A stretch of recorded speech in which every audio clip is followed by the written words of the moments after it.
열왕기상 5장 1절부터 6절 말씀 마음을 집중하시고 함께 읽어보십니다.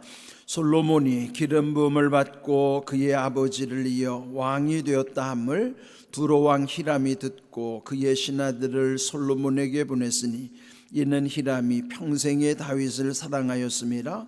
이에 솔로몬이 히람에게 사람을 보내어 이르되 당신도 알거니와 내 아버지 다윗의 사방의 전쟁으로 말미암아 그의 하나님 여호와의 이름을 위하여 성전을 건축하지 못하고 여호와께서 그의 원수들을 그의 발바닥 밑에 두시기를 기다렸나이다. 이제 내 하나님 여호와께서 내게 사방에 태평을 주시매 원수도 없고 재앙도 없도다. 여호와께서 내 아버지 다윗에게 하신 말씀에 내가 너를 이어 네 자리에 오르게 할 네 아들 그가 내 이름을 위하여 성전을 건축하리라 하신 대로 내가 내 하나님 여호와의 이름을 위하여 성전을 건축하려 하오니 당신은 명령을 내려 나를 위하여 레바논에서 백향목을 베어 내게 하소서. 내 종과 당신의 종이 함께 할 것이요 또 내가 당신의 모든 말씀대로 당신의 종의 싹스를 당신에게 드리리이다. 당신도 알거니와 우리 중에는 시돈 사람처럼 벌목을 잘하는 자가 없나이다. 아멘. 솔로몬 시대의 모든 일들을 이 열왕기상에서 기록을 하고 있어요. 솔로몬이 이스라엘의 3대 왕으로 즉위하면서 적재적소의 인재들을 등용하죠. 그리고 난 다음에 또 우리 이제 지난 시간에 본 것처럼 그 솔로몬의 지혜와 그 명성이 주변 나라들에게 다 알려진 것이죠. 지난 시간에 말씀을 보면은 그 솔로몬 시대의 지혜와 그 솔로몬의 영광이 얼마나 대단했는가. 그가 개인적으로도 또 잠언도 3,000잠언, 시편도 1,010편에 이르기까지 또 모든 이 자연에 관한 모든 생물학이라든지 또 이런 여러 가지 조예가 깊었다는 것, 그것은 하나님이 주신 지혜로 인한 것이라는 것이죠.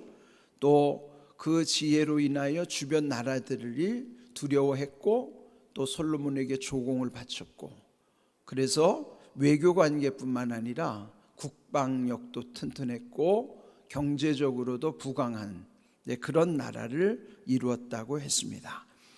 자, 오늘 읽은 말씀에 보면은 다윗 그 아버지 다윗 왕으로부터 이 솔로몬이 늘 마음에 두었던 아주 중요한 일이 하나 있어요. 그는 다윗 제위 시절에 하나님의 성전을 짓고 싶었지만은 하나님이 허락지 않으셨어요. 그래서 결국은 그 솔로몬 시대의 아버지 다윗의 그 소원을 받들어서 성전을 건축하고자 하는 그런 내용이 오늘 이제 5장으로부터 쭉 기록이 됩니다. 그래서 오늘 제목을 아버지의 소원으로 정했어요. 아버지 다윗 시대에 이루지 못했던 그 꿈을 솔로몬은 늘 마음에 두고 있었는데 이제 비로소 솔로몬이 성전을 건축하고자 하는 그런 내용을 이제 오늘 본문에 이제 우리 읽을 수 있습니다. 1절을 보시면은 솔로몬이 기름 부음을 받고 즉 왕에 즉위했다는 것이죠. 그 후에 그의 아버지를 이어 왕이 되었다 함을 두로왕 히람이 듣고 그의 신하들을 솔로몬에게 보냈으니 이는 히람이 평생에 다윗을 사랑하였습니다. 여기 솔로몬 왕이 된 후에 여기에 두로왕 히람이라는 사람이 사람을 보냈다 그랬거든요. 여기 두로라고 하는 곳은 그 이스라엘로부터는 북쪽에 있는 나라예요. 그리고 옛날 도시로 말하면 베니게라고, 성경에 베니게라고 그렇게 돼 있는데 흔히 이제 세계사에서 보면 페니키아 문명이라고 있어요. 그 페니키아의 수도가 두로라고 하는 곳인데 지금으로는 레바논이라고 하는 나라예요. 레바논 만들어 보셨죠? 그 레바논의 옛 지명, 거기 이제 두로라고 하는 조그마한 나라에 거기는 이렇게 항구 도시니까 또 무역이 번성하고 그런데 그 히람 왕 두로 왕 히람이 여기 보면은 평생에 다윗을 사랑하였다. 그래서 사무엘하 5장 11절에 보면은 다윗 시대에 히람이 백향목도 보내주고 또 목수나 기술자들을 보내서 다윗의 왕궁을 건축해 준 적이 있어요. 그러니까 그 아버지 다윗 왕과 이 두로의 히람은 아주 절친의 관계죠. 그런데 그의 아들 솔로몬이 왕이 된 것을 듣고 솔로몬에게 신하들을 보냈다 하는 내용이에요. 이제 그 다음에 솔로몬은 또 히람에게 사람을 보내면서 청을 하는 거예요. 3절을 보시면은 당신도 알거니와 내 아버지 다윗이 사방의 전쟁으로 말미암아 그의 하나님 여호와의 이름을 위하여 성전을 건축하지 못하고 여호와께서 그의 원수들을 그의 발바닥 밑에 두시기를 기다렸나이다. 다윗의 시대는 그냥 계속 전쟁을 하는 시대였기 때문에 평안하기가 어려웠죠. 또 물론 하나님이 허락하시지도 않았고 그래서 결국은 그 상황으로 봐도 성전을 건축하기가 어려웠기도 하지만 결정적으로는 하나님이 허락지 않으셨던 것이죠. 그런데 4절 이제 솔로몬의 시대가 되어서 이제 내 하나님 여호와께서 내게 사방에 태평을 주심에 원수도 없고 재앙도 없나이다. 그는 아버지 다윗의 그 덕분이기도 하죠. 아버지 다윗이 그 당시 아주 전쟁에 이김으로써 넓은 영토를 또 이미 다 확보가 돼 있고 또 그 아들 이름을 솔로몬 즉 샬롬이라고 지은 것도 아들 시대에는 평안하기를 구했기 때문에 그 이름 자체가 평안이에요. 평안. 샬롬이라고. 샬롬. 그는 그 다윗 시대가 평안하지 못했기 때문에 아들 시대에는 내가 나의 시대와는 달리 좀 태평성대를 누리고자 하는 어떤 염원을 담아서 이름도 솔로몬이라고 지은 것이죠. 네, 그 이름처럼 여기 4절을 보면은 하나님 여호와께서 사방에 태평을 주셨다. 태평이란 말 참 좋아요. 우리나라에도 보면 동 이름 태평동이라는 데가 여러 군데 있어요. 또 도로 이름도 태평로. 태평이란 말이 큰 평안이라는 말이거든요. 큰 평안. 그래서 지난번 말씀드린 대로 그런 시대를 태평성대라고 그랬죠. 그 성자가 거룩할 성자예요. 대는 시대라는 대자고. 그러면 태평성대라는 것은 큰 평안과 거룩한 시대를 태평성대라 하는 거예요. 그런데 뜻은 좋은데 그렇게 되기는 참 어렵죠. 여러분, 어느 시대가 태평한 시대가 있었겠어요? 큰 평안이 임했던 시대, 그리고 거룩했던 시대가 상대적으로 그러한 것이지 절대적으로 그러한 태평성대는 에덴 동산과 하나님 나라 완성된 천국에서만이 가능한 거예요. 그렇더라도 우리가 사는 세상에는 비교적 예전보다 우리는 지금 누리는 것이 많다는 것으로 비교적 그러하다는 것이죠. 그러나 여기에 오늘 성경에서는 이 솔로몬이 고백하던 것처럼 사방에 태평을 주셨다. 큰 평안을 주셨다. 그의 이름 샬롬처럼 샬롬을 이루는 거예요. 그런데 그 옆에 그 다음에 나오는 말씀처럼 원수도 없고 재앙도 없도다. 그러면 태평이 무슨 뜻이에요? 원수도 없고 재앙도 없는 시대가 태평이에요. 큰 평안이란 말이에요. 우리 개인적으로도 큰 평안을 누린다고 하는 것은 원수도 없고 재앙도 없을 때. 원수가 뭡니까? 원수는 그냥 개인적인 상황에서 보면은 방해자들. 뭔 일만 하려 보면은 꼭 방해꾼들이 생겨요. 예? 꼭 무슨 장애 요인이 발생해서 그 원수, 그런 걸 원수라 그러죠. 방해자, 전쟁에서는 적군, 또 법정에서는 고소자, 이런 사람들이 다 원수예요. 그런데 여러분, 적이 없다는 것만으로도 여러분 얼마나 좋은지 몰라요. 그래서 옛말에 그런 말 있잖아요. 10명의 친구보다도 1명의 적을 만들지 말아라. 왜 그럴까요? 이 사람은요, 되게 하는 능력은 없는데 안 되게 하는 능력은 탁월해요. 그것도 능력이에요. 근데 여러분, 안 되게 하는 능력이 작동하면요, 다 됐다가도 안 돼 버립니다. 그걸 누가 하냐? 꼭 적들이 그렇게 만들어요. 왼수가 그 짓을 한다고.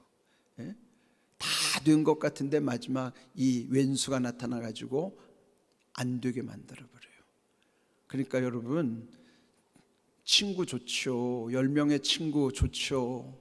그렇지만 여러분 주변에 1명의 적을 만들지 않는 게 중요한 거예요. 적이 없어야 돼요.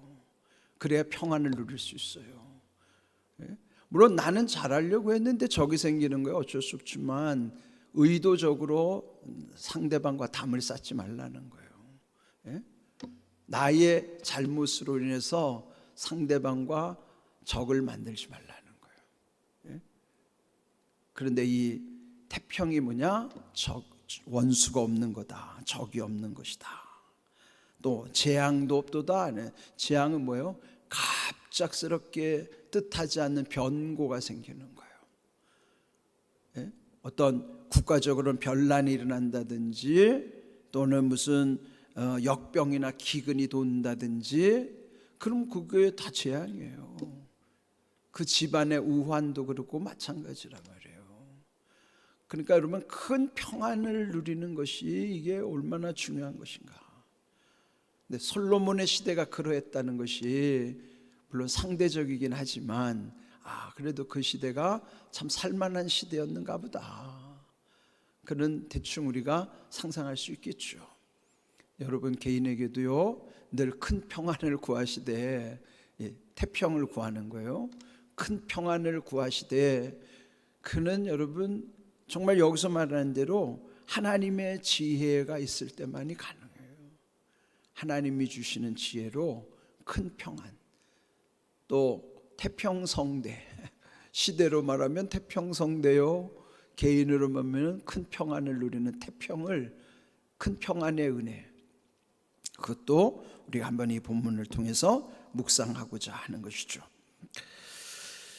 이 뜻을 이 히람에게 전하는 거예요. 그러면서 5절, 여호와께서 내 아버지 다윗에게 하신 말씀에 내가 너를 이어 네 자리에 오르게 할 내 아들, 그가 내 이름을 위하여 성전을 건축하리라 하신 대로 내가 내 하나님 여호와의 이름을 위하여 성전을 건축하려 하오니. 하나님의 뜻도 솔로몬을 통해서 성전을 건축하는 거예요.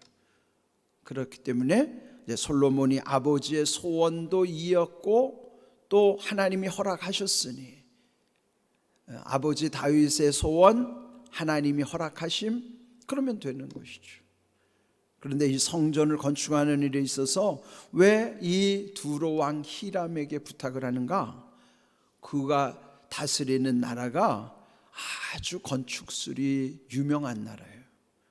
기술자도, 또 거기에 우리 여기서 보면 이제 레바논의 백향목이 나오죠. 6절을 보시면 당신은 명령을 내려 나를 위하여 레바논에서 백향목을 베어내게 하소서. 그 레바논의 백향목이라는 것은 아주 관용구로 전해주는 거예요. 최고의 건축자들. 아주 곧기가 이루 말할 수 없으며, 또 수명도 오래됐으니까 그 아주 내구성, 아주 단단할 뿐만 아니라, 또 이 나무는 또 해충이 먹지 않아야 되잖아요. 그런데 거기에는 해충도 잘 안 먹고, 그러니까 이 목재로 건축을 하는 시대에서 레바논 백향목은 최고의 건축 재료예요. 그래서 그 레바논에 다스리고 있는 두로왕 히람에게 각별히 청을 하는 것이죠.